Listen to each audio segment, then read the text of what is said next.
Coming to you live from, this is not even. Coming to you live from sitting on the floor of one of my future stalls in my stable. I just filmed a barn tour, so that'll be up in a few weeks. But I thought, considering I have my makeup on and I have my hair straightened and I normally don't do that, I thought I might as well film 2 videos today. Such a pro. So recently I watched a video by Jessica Kubeski, I think her name is, and she basically read out crazy photographer confessions, and in that they had kind of emailed her things that they had done when they were photographing people, shooting people, and they were like embarrassing, or they were like mistakes that they had made, but they just confessed to them basically in the video. And she reacted to them, and because this is an easy video to film, oh god, and I really need to get back on track with my upload schedule if you haven't noticed. And also because, oh my god, I feel like a lot of equestrians do a lot of things which are questionable. And I thought it would be interesting. I can hear the breeze. That better not pick up on my camera. And I thought it would be interesting to see what some people would say. I tried not to read any of these, but from the ones I've already read, they're pretty funny. All right, let's get to these confessions. I am very keen. I watch what I feed my horse videos on YouTube to laugh at how bad some horses' diets are.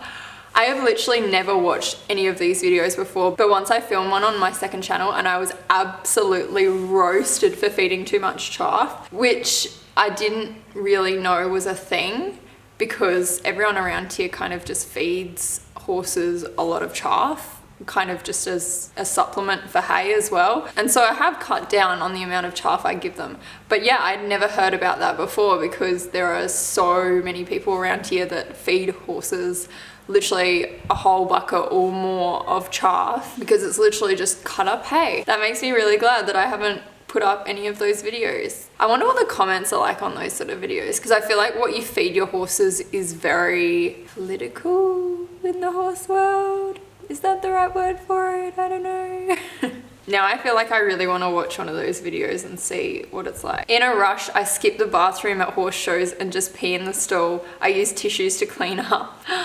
Not gonna lie, I haven't actually done this before, but in America, when I was working for the lady that I was working for, when I was a working student in America, I didn't have a bathroom to go to because we went out hunting once, and she's like, just pee in the float. And I was like horrified, honestly, because it's not something I've ever heard of before. And I feel like because we don't stable our horses much in Australia, it's just kind of like no one really does that. At least no one I know has ever spoken about it. But yeah, I feel like a lot of people do that, so I wouldn't be too worried. I feel like this isn't weird, but at Pony Club we would eat our horses' feed, hay, grass, salt lick, wormer, etc. just to make sure it was nice enough for our horses to eat. My friend's dad once did this. He's like, if you don't eat your horse's feed, how do you know it's good enough? Or something. And I'm like, I don't know, it's horse feed though. Like, I'm pretty sure our digestive tracts and how we eat and what we eat and what our taste buds are like are pretty different to horses, so I don't really know how that like correlates, but okay. And I also have literally done a whole video where I've eaten my horse's feed with Rebecca like 3 years ago or something. It was a fun time. My twin got really sick at a show with only show jumping left, so I put my hair up and rode for her. Her horse was the only one in the division, so it didn't hurt anyone, of course. That is amazing. Oh my god, I've literally never heard of anyone doing that before, but that is amazing. I love that. Oh, that's so funny. If it was the only horse in the division, like, I don't see anything wrong with that, especially with only show jumping to go. I wonder if that's like eventing then. I have a folder of super zoomed in riding faces. That's pretty amazing. I feel like I used to have the worst riding faces, but now I'm slightly better, but I feel like I'm overdue for a really bad one as well. I'm a saddle pad addict. Same here. Yeah, that happened once where I put all my saddle pads on my horse and I had like 40 something. As a kid, I put reins on my little sister's wrists and long lined. That's so funny. And that's so something I would do if I had a little sister. I literally didn't have any siblings that were around my age, so I couldn't do that, or cousins or anyone. So it's probably why I turned into like a weird horse girl. Just like not having anyone around, just making up my own stuff at home and having to use my imagination a little bit too well probably sometimes. I was hungry once at the barn, so I ate some stud muffin horse treats. We don't have horse treats called stud muffins, I don't think, but that is pretty cool. Like, I love that name. And also, they don't even sound like they would be bad, but also I've tried some horse treats and they were not that great. I think the molasses just tastes like a bit much for me. When I first started riding, my lesson horse wasn't moving, so I pinched his neck, but he was a sensitive horse. He pinned his ears and tensed up. The rest of the ride, I felt bad. Oh, it's alright, I'm sure he's had a lot worse. But that's so something you would do as a kid learning to ride. You'd be like, oh no, I hurt the horse. But really, horses like aggressively bite each other in the paddock, and I'm sure they'll be fine. I can't remember the last time I washed my hands between working with horses and eating. This is the one thing I'm really good at. Like, as soon as I come in from the barn, I always straight away wash my hands. But now I have ridiculously dry hands, and I'm just generally a very dry skinned person, and so it's just next level. I have to put hand stuff on my hands every pretty much hour for them to like be like a normal person's hands at this point. I had to get my horse's front shoes refitted before a competition, and I was using a new farrier. He got my appointment mixed up with another girl's at the same property, and she had prepaid him. She prepaid him for a full set, so basically I got 4 brand new shoes for free, and nobody realized until 4 weeks later when he still hadn't sent through a bill for it. That's the worst thing I've done. Oh my god. I don't know what I'd do in that situation. If you didn't know, then But did you have to pay after that? Like, did you realize after that, and then like she got the shoe? And what did she say? Wouldn't she have been like, why did I have to pay for it again? I hate everything about horse racing with a passion, but I have to keep it a secret because otherwise I'd get written off in the equine industry as a crazy vegan and won't be offered work. Honestly, I see her point 100%. Both sides of the racing industry are very like polarizing, and I just don't like to be involved. Even just me putting up that video about Pinot, I got a lot of kind of not harassing comments, but comments where people were very frustrated for me saying that him being ridden at such a young age gave him kissings, but that's what happened. I'm just telling my truth. Yeah, I can definitely understand her point of view, very sadly, because yeah, people aren't exactly very accepting in the horse riding industry, sadly. Sometimes when I was younger, I used to sneak into the horse's stable next door and sit on his back while it ate, and it turned out it had a back problem, and I made it worse over time, and it ended up getting a 12K surgery because of me. No, surely no. Also, surely that would be like kissing spine then. And I doubt you can give a horse kissing spine by sitting on its back while it eats. I haven't heard of anything like that before. I feel so bad for this girl. That sounds like she has such a heavy conscience about that. I sometimes feel left out at our yard. Yeah, I feel like it's very hard to find a yard that you kind of fully are good with. The few times I've adjusted, I found I was always kind of doing too much for what the lady who owned the yard wanted. Like, everyone else was just doing dressage, like it was a dressage yard, and me going for canters in the forest, and me trying to jump and stuff and trying to ride every day when I was eventing. It didn't go down very well with everyone else at the yard, sadly. The first time I went riding, I passed out and actually couldn't ride. I've passed out or almost completely blacked out once in a riding lesson. It's the only time this has ever happened to me. I think it was just from heat. Like, it was a boiling hot day, and me being in a helmet and me being like a weedy, skinny little girl, I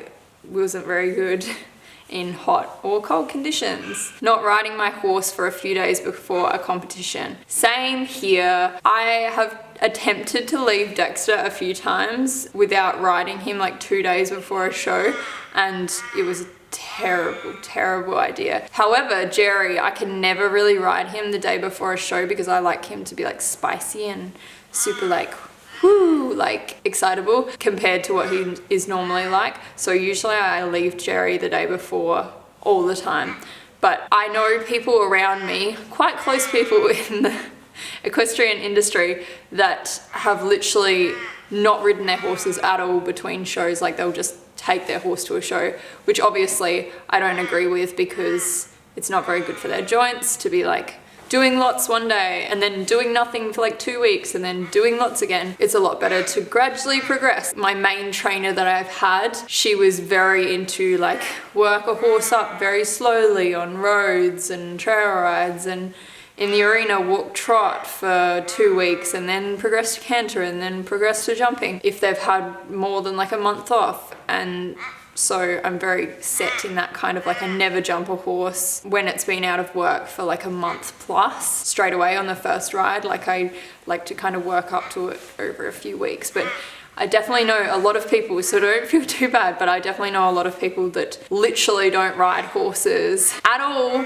in between competitions, but I don't agree with it. So just a few days before a competition, that's probably more like, I'm worried for you in that your horse might be very excitable at the competition, but it's better than what other people do. Sheath cleaning is one of the most satisfying EQ things to do.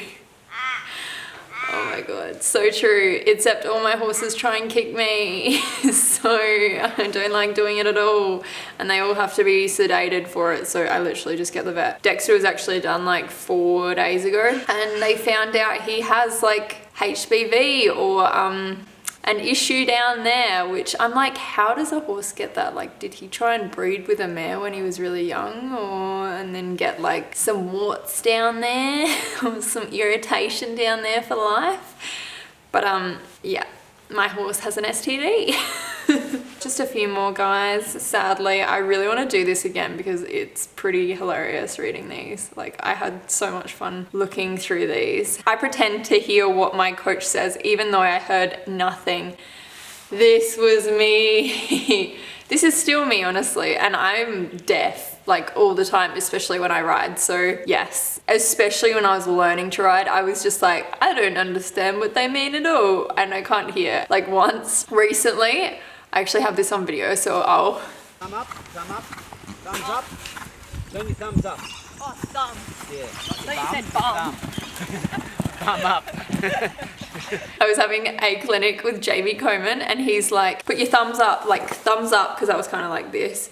He's like, thumbs up, thumbs up. And I thought he was saying bum up, and I'm like, how the fuck do I put my bum up? Like, what is he saying? And so I was like trying to like sit up more. And then I was coming into like a fairly large jump, I think it was. And he's like, thumb up. And I'm like, oh, thumb. I thought you said bum. I'm like, oh my God. One of my girth straps snapped and I pretended it wasn't fixable. So I got a new saddle. That is amazing. Oh, that would be so cool if like your parents didn't know that much, so you could just like do that. But I so wouldn't even have the confidence to do that because I feel like my parents would look it up and be like, oh, can't you just get it fixed? Or they would just get it fixed. Also, like, what did you do with the saddle then? Did you like sell it really cheap, like quickly without other people knowing? Or do you still have it and it's just kind of sitting around with one girth strap? Once I broke my toe, I assume that is, and fell off riding the day before a show and never told anyone. I fall off actually fairly often and don't tell people about it because mum freaks out when I've fallen off. Like, she worries that I've got a concussion, or she worries that the horse is like too much for me, or that the horse is dangerous. And so instead of telling her, I just suffer in pain. Because yeah, I've fallen off quite a few times in the last, say, year or 2 years, and I've just been like, wow, that hurt a lot, and I don't tell anyone because, yeah, I don't want people to think my horses are dangerous because they're not. I make mistakes sometimes. Sometimes I get on my horse that's a 3-year-old off the track thoroughbred bareback, and I walk him into a dam and he spooks on the way out, and I fall on my ass and hit my head really hard and give myself a concussion. Yep, let's pretend that never happened. And there you have it. I hope you guys enjoyed this video. I definitely did film it because some of them were hilarious. So let me know if you want me to do a part 2 because I really want to hear some more dodgy confessions. And I know a lot of you didn't quite understand what I was asking, so hopefully now you kind of understand, and if you want to share yours, you can. I'm gonna leave you with that and I'll see you hopefully next week. Bye guys.